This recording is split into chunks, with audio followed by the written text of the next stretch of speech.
If you ever feel like you are the engine behind your business, constantly hustling, always, and still feeling invisible, this episode is for you. Maybe you're just exhausted from being the bottleneck, or you are wondering if your story will ever be seen and heard for what it truly is. Today, my guest is KJ Blattenbauer. She's here to share how she went from running on burnout to building a PR playbook that lets women lead with confidence, delegate with trust, and finally step into the spotlight without losing themselves to the grind. Get ready for real talk on visibility, leadership, and the freedom that comes from owning your story.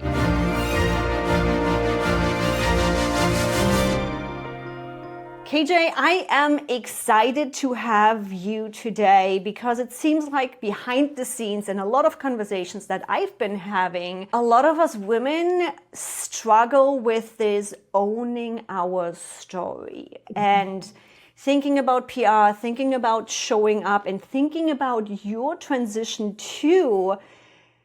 When did you realize, or when did this come up where it's like, oh my God, I PR everybody else. I make everybody else shine. Where am I in this story? When did that happen? How did that make you feel? Well, I mean, by design, I chose this career to do that. I was originally on a path to become a lawyer, hated arguing, switched to communications, loved my classes. I wanted to be the next Barbara Walters. I wanted to be in front of the camera. And one of my professors very early on said to me, correctly or incorrectly, would not be okay now, probably wasn't okay then, that I didn't have the face for being on TV. And so I know. I'm like, what Right? What does that even mean? Hey, if we all had the audacity of an average male, we'd all be further on in life, right? You and I would be having this conversation. But 19-year-old me, I took that to heart and I thought, okay, I love this world. I love telling stories. I'll be behind the scenes. And you know what? That takes the pressure off. That's less makeup. I don't have to worry about my hair. I can show up in sweatpants. I love talking. I love being someone's hype girl. I'll go behind the scenes. And that's where PR started for me. So by design, I chose to be behind the camera, behind the scenes, hidden. And it wasn't until probably a decade, almost 2 decades in, where I was with one of my clients. She was about to win a major award. It was life-changing for her. It was the same time, it was the pinnacle of what she'd done so far. She was so happy. And she said to me in the green room before going out to accept her award, like, KJ, you changed my life. This is changing my life. I can't believe I get to go do this. I can't believe I'm standing up there. Like, it was the tears. We were hugging. It was amazing. And I was so happy for her. And at the same time, I was like, I have the power to change everyone else's life. And I'm going out of my way to keep myself small. Like, I'm telling everyone every day they have to go chase this, go do that, go be in front. And then I'm doing the complete opposite. Why would they listen to me and go do that if I'm not going to do that? And it was then that I started to make the conscious effort to put myself out there more. And I started with baby steps because, like everyone else, I have insecurities. I've gone out of my way not to do it. So I think coming into your 30s, coming into your 40s, as a woman, you get more comfortable with who you are, who your circle is, what you're capable of. You stop caring what anyone else thinks. You're done people pleasing, all of the things. You just become more comfortable in who you are. I'm just laughing over here because, that's pretty much also what started to happen in my mid-30s where I'm like, I just don't give a shit anymore. No, I give zero fucks what anyone thinks about me at any moment in time because I'm coming from a place of service. If I was going out of my way to be like a villain, like it didn't start my villain era. Like I'm not out robbing banks. I'm not trying to hurt people's feelings. I'm not being a jerk to be a jerk. I come from a place of service. So I don't care what you think about me because my cringiest moment online, something stupid that I say or do or that someone else might not understand, it might be the catalyst or the spark or the bright spot in someone else's journey. It might be the thing that inspires them to step out in front. So, am I going to dance on TikTok? No, I do not feel like embarrassing myself. I have no rhythm. But at the same time, I'm not going to hold myself back. I'm not going to be small. I'm not going to stay in that box they told me to be in. I'm not going to listen to that guy in 1997 who told me, hey, you know what? You don't have a face for that. Maybe go into radio.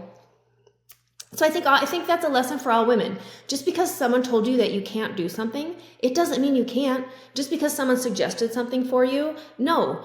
Do what you want to do all the time without any apology. As long as you're not hurting someone else or harming someone else, stay true to yourself, chase all of those dreams, and then tell me about it. I'll be your biggest hype girl. I'll bring cake to your party. And I think, don't get me wrong, there's still sometimes voices in my head where I'm like, what the fuck are you doing? You're gonna embarrass yourself and all the things. And it was nice to hear that you take a similar approach to it, because what I found for me as, quote, the excuse to get past that is my mistakes. And often enough, I even tell friends or clients of just use me as an excuse. Use me as an excuse if you need to get out of something. Me fucking up online is just as much just the excuse for you to be able to do the same thing. That's kind of how I gave myself the excuse of stopping to try to be perfect and what everybody else expects or whatever. Me just being me is a permission slip for somebody else to be who they are. And it becomes really fun, and it is really interesting when, at least for me, when you start getting those feedbacks where it's like, oh my God, yes, that was completely cringeworthy and completely funny, and here's how it impacted me. When you start getting those feedbacks, when people do start, hopefully at some point, the conversation with you, and you're getting those feedbacks of the impact you had, I think it then also starts nicely stacking up and becoming that proof of, you know what, everything is just everybody else's perception. Yeah. And there's how many people in the world? Mm-hmm. Yep.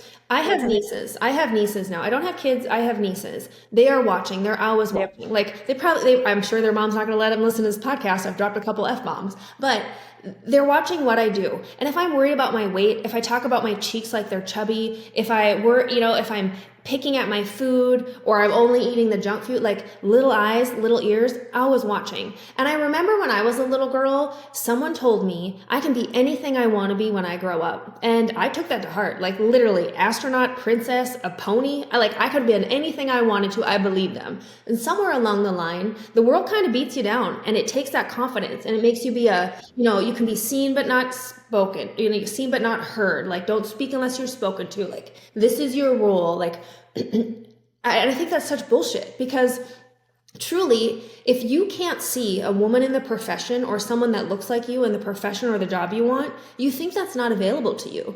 And that's absolute horseshit. Like, if you can see her, you can be her. And if there isn't a her that yet in that industry, be the first one. Don't let anyone else tell you no.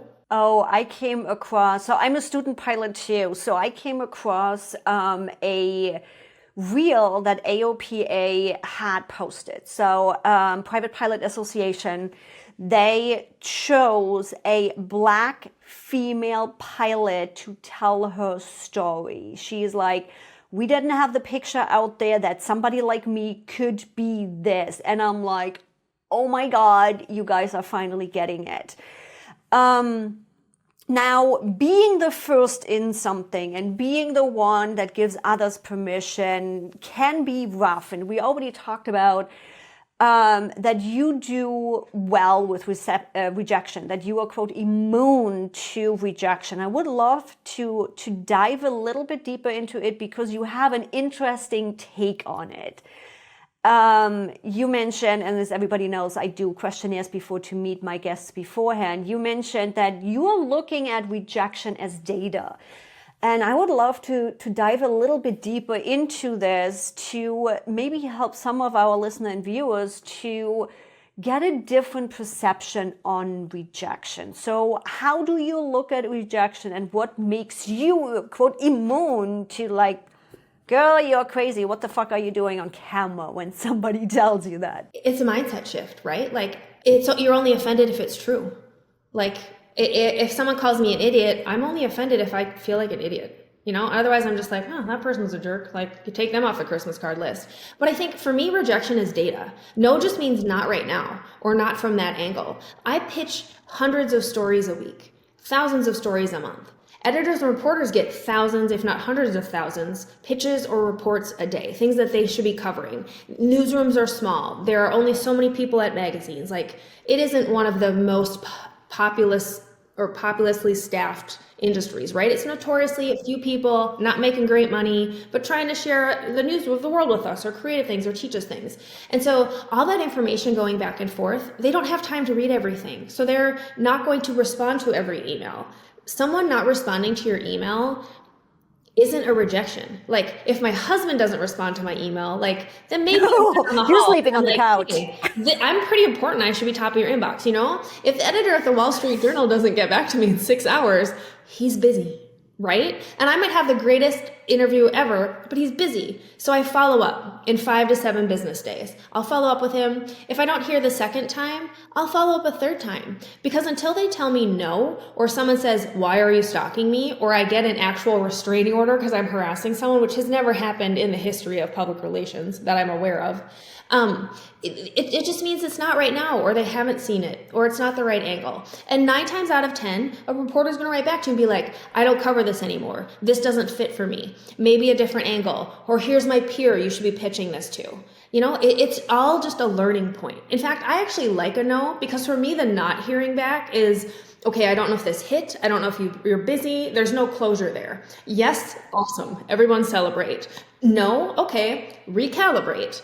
The not knowing weird situation, I don't really like how that feels, but that's why you follow up. There's nothing wrong with following up. Everyone loves a follow-up. In fact, in public relations, I have a 75% success rate on my second email. Simply because I'm like, yeah, I kind of get that, because again, PR is a lot of pitching. PR is reaching out to connections you already have, but also a lot of cold pitching, I assume. So their inboxes are full every single time, no matter if that is digital media, if that is TV, if that is print media. So it's like, heck yeah, I know how even just my email inbox looks Monday morning, right?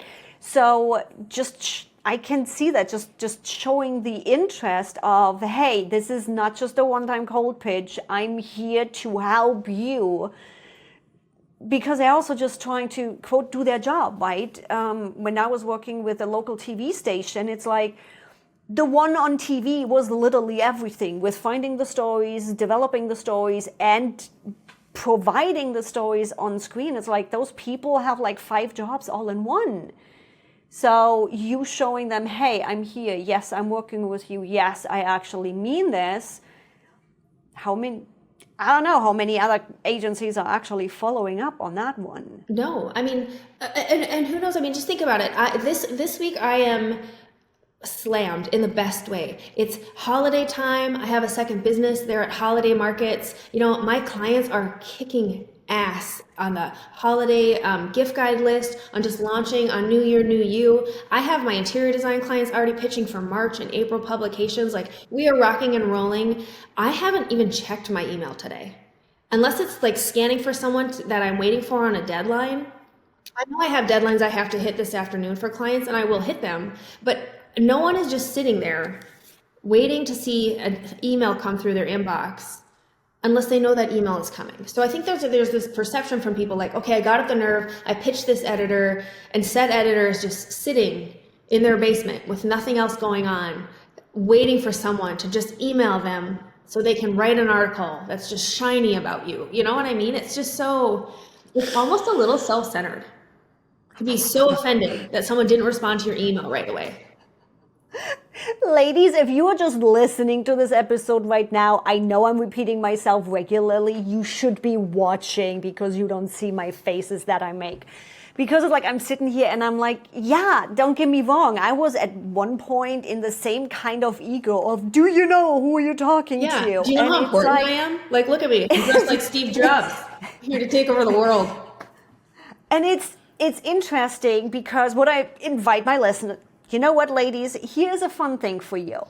There are some people in my life where I'm like, oh my God, I know exactly who that is with the name. They are big in my niche. Everybody knows them. And I go out to have a coffee with a friend, and I'm like, did you see that person talk about this? And they are like, who the fuck are you talking about? Like, what? And it's like, VIP person, how many different followers, all the things. Yeah. And they were never in their circles, never in their area of reach. And I'm like, how can you not? But that's, again, our perception. That's our circles. It's like, yeah, you might be somebody in one area, but you are nobody in another area. And it doesn't matter. Just put in the work. Yeah, right. And it's funny, you put in the work, but like do it. And how do you go from, oh, I don't have the confidence, I can't do this, and then you hype yourself up to do the pitch, and then all of a sudden you're like, no, before you respond to Elon Musk, you should be responding to my pitch. Like that emotional roller coaster is energy that would be better spent anywhere else, right? Like approach public relations, approach promoting your business, approach talking and thinking about what you're passionate about, what you do, how you serve people, like you're having a conversation with your best friend about something you're passionate about all the time, even keel. Like don't ride the waves, don't play into that game. Like save that for social media when Meta gaslights you about how we're changing the picture or the metrics or the whatever. Like public relations is all roses. You get to, like, they are encouraging you to talk about what you think is cool, what you're good at, what you're passionate about. And then reputable agencies like magazines, TV, podcasts like this are going to endorse how cool you are. Like, and it's free. You're not paying for it. Like it's a win-win-win-win-win-win-win all the way to the bank like the lottery. So you already kind of touched onto this. What would you tell my listeners to do right now? It's like, okay, cool. I've been hiding behind the scenes. I want to do this PR thing. I want to promote myself. I want to step out there.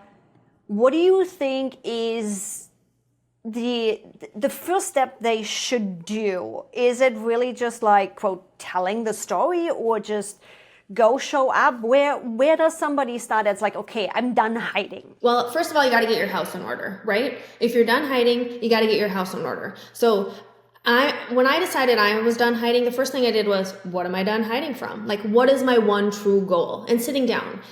I can make anyone famous for anything. I can make myself famous for anything. What do I want to be famous for? And do I even want to be famous? Or do I just want to be well known enough to help the right people?